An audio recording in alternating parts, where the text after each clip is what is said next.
Hello my dear friends, ఈరోజు evening కాజు soybean cheese కట్లెట్ని ఎలా చేయాలనేది చూసేద్దామా. బయటేమో వర్షం పడుతుంది. మా పిల్లలేమో అమ్మ ఏమైనా వేడివేడిగా చేసి పెట్టమన్నారు. ఏం చేయను నాన్న, పకోడీ చేయనా బజ్జీ చేయనా అని అంటే ఎప్పుడు ఆ పకోడీ బజ్జీయేనా అని అన్నారు. అయితే కిచెన్లోకి వెళ్ళి చూస్తే నాకు సోయాబీన్ మిల్ మేకర్ కనిపించింది. అయితే దీంతో ఏం చేద్దామో అనుకునేటప్పటికి కట్లెట్లు చేద్దాం కదా అని ఆలోచించి దీన్ని మనం కాసేపు హాట్ వాటర్ గానీ, నార్మల్ వాటర్‌లో గానీ నానబెట్టుకొని కాసేపు పక్కన పెట్టుకుందాము. ఇలా చూసారు కదా! చక్కగా మెత్తగా నానిపోయింది. దీనిలో ఉన్న వాటర్‌ని పిండేసి చక్కగా మనం ఒక మిక్సీ జార్‌లో వేసుకొని మిక్సీ చేసుకుందాము. మీకు ఇష్టమైతే ఇలానైనా ఉంచుకోవచ్చు. లేదంటే ఇంకా మెత్తగా కావాలంటే మనం మిక్సీ అయినా చేసుకోవచ్చు. ఇప్పుడు నేను దీన్ని బాగా మిక్సీ చేసుకున్నాను కదా! దీన్ని ఒక గిన్నెలో మనం వేసుకొని ఇవన్నీ గూడాను మనం కాజు గూడా తీసుకొని, దీనికి కాజు ఉండడం వల్ల ఏంటంటే, మనకి ఫ్రై చేస్తాం కాబట్టి క్రంచీగా ఉంటుంది. ఇందులోని ఉల్లిపాయలు, క్యారెట్, పచ్చిమిర్చి ఈ 3 గూడా చిన్న చిన్న ముక్కలుగా కట్ చేసుకొని వీటిలో యేసుకుందాము. అలాగే దీనిలోని ధనియా పౌడరు 1 స్పూను, చాట్ మసాలా, తర్వాత జీలకర్ర పొడి కాస్తంత వేసుకొని, ఇవన్నీ గూడా వేసుకున్నాక 2 స్పూన్ల శనగపిండి గూడా మనం వేసుకుందాము. దీనివల్ల ఏంటంటే ఒక మిక్చర్ ఏదైతే ఉన్నదో విడిపోకుండాన మనకి బావుంటుంది. అలాగే ఇందులోని అల్లం వెల్లుల్లిపాయ పేస్ట్ గూడా వేసుకొని, సరిపడంత ఉప్పు గూడా వేసుకొని చక్కగా కలుపుకుందాము. ఇవన్నీ కలుపుకుండడం వల్ల ఏంటంటే మసాలాలన్నీ బాగా పడతాయి. ఈ స్పూన్‌తో కలిపితే మన వల్ల కాదు గానీ, ఇక చేయితో కలుపుకుంటేనే దానొక రుచి పెరుగుతుంది. కాబట్టి చక్కగాన ఇవన్నీ మసాలాలన్నీ ఆనియన్స్, క్యారెట్, పచ్చిమిర్చి ఇవన్నీ బాగా కలిపేసుకుందాము. ఇప్పుడు దీన్ని మనం కాస్త నూనె తడి చేసుకొని ఇలాగా బాల్స్ లాగా చేసుకుందాము. మధ్యన మళ్ళీ చిన్న గ్యాప్ హోల్‌లా పెట్టుకొని మధ్యన చీజ్ స్లైసెస్ ఏవైతే ఉంటాయో అవి మధ్యన పెట్టుకొని అన్నీ కూడాన బాల్స్ చేసుకుందాము. ఇలాగా ఒక్కొక్కటి చేసుకొని పక్కన పెట్టుకుందాం. ఇవన్నీ గూడా మనకి ఎన్ని బాల్స్ అయితే మనం అవన్నీ చేసుకొని ఇలాగ ప్రతీది గూడాన చీజ్ బయటికి కనబడకుండా చక్కగా చేసుకుందాము. ఇలా చేసుకున్నాక ఇవి మనం ఆయిల్‌లోని డీప్ ఫ్రై చేసుకోవాలండి. చూసారా? ప్రతీది గూడాన ఎందుకంటే మనకి చీజ్ బయటకి కనబడ్డదేంటి బయటికి మెల్ట్ అయిపోయి వచ్చేస్తుంది.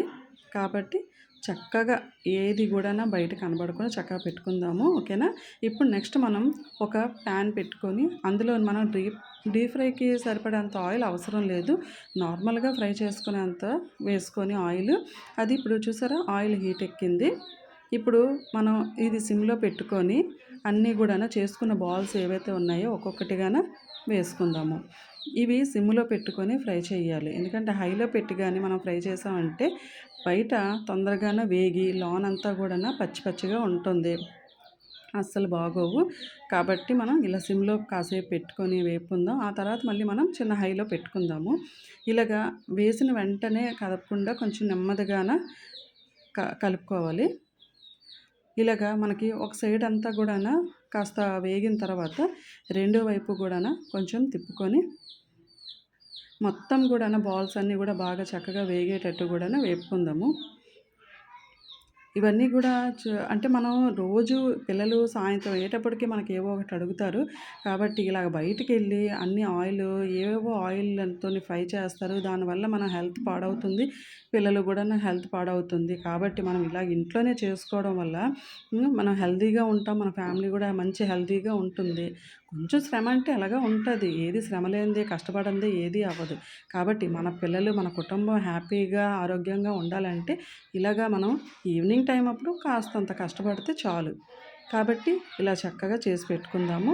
ఇప్పుడు చూసారు కదా! ఎంత అందంగా, ఎంత క్రంచీగా చూడగానే టెంప్టింగ్‌గా ఉంది కదా! ఇలాగ మనం చక్కగా గోల్డెన్ కలర్ వచ్చేంత వరకు కూడా బాగా ఫ్రై చేసుకుందాము. ఇవి బయటన చాలా క్రంచీగా ఉన్నది. లోనంతా కూడాను జ్యూసీగా, క్రీమీగా చాలా బాగున్నాయి. ఇలాగ టేస్టీగా చేసుకోవడం వల్ల ఏంటంటే పిల్లలు ఇప్పుడు కూడా ఇష్టంగా తింటారు. ఓకేనా? మనం బయట ఈ చావుమిన్స్ అని తర్వాత అదే మేము చావుమిన్ అంటే మీరు నూడిల్స్ అంటారు కదా! అలాగనమాట. అలా కాకుండా చక్కగా మనం ఇంట్లో చేసుకోవడం వల్ల అందరూ ఆరోగ్యంగా ఉంటారు. ఇప్పుడు మనం ఒక ప్లేట్‌లోని సర్వ్ చేసుకుందాము.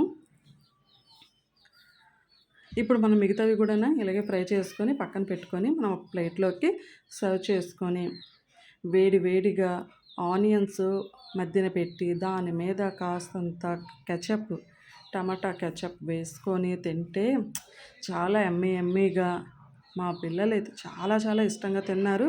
ఈ వెరైటీని మీరు కూడా చేసి మీ పిల్లలతోటి మీరు ఎంజాయ్ చేస్తారని అనుకుంటున్నాను. మీరు చేసినవి ఎలా టేస్ట్‌గా ఉన్నాయా లేదా అనేది నాకు కామెంట్ సెక్షన్‌లోనైతే తప్పకుండా నాకు చెప్పాలి. చూసారా ఇలాగ కాజు గూడాను ఎంత చక్కగా కనబడుతుందో, చీజ్ గూడాను చక్కగా లోపల మెల్ట్ అయ్యి బయట చాలా బాగుంది. మీరు ఇలా చేసి నాకు కామెంట్ సెక్షన్‌లో చెప్తారని ఆశిస్తున్నాను. Thank you.